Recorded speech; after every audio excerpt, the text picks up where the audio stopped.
Get your free copy of the complete tutorial at www.teachucomp.com/free.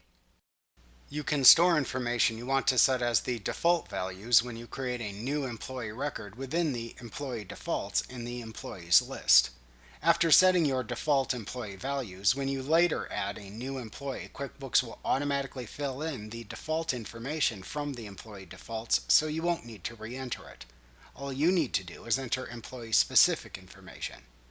You can access the employee defaults, which appear within the Employee Center, by selecting Employees, Employee Center from the menu bar. Then click the Manage Employee Information button in the toolbar at the top of the Employee Center window and select the Change New Employee Default Settings command. In the Employee Defaults window, enter any information you would like to have appear by default whenever you create a new employee record.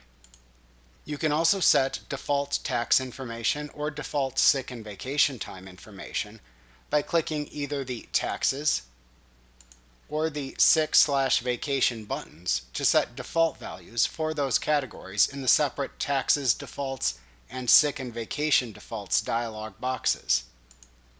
After you have finished setting all of your employee defaults, click the OK button to save them. Like what you see? Pick up your free copy of the complete tutorial at www.teachucomp.com/free.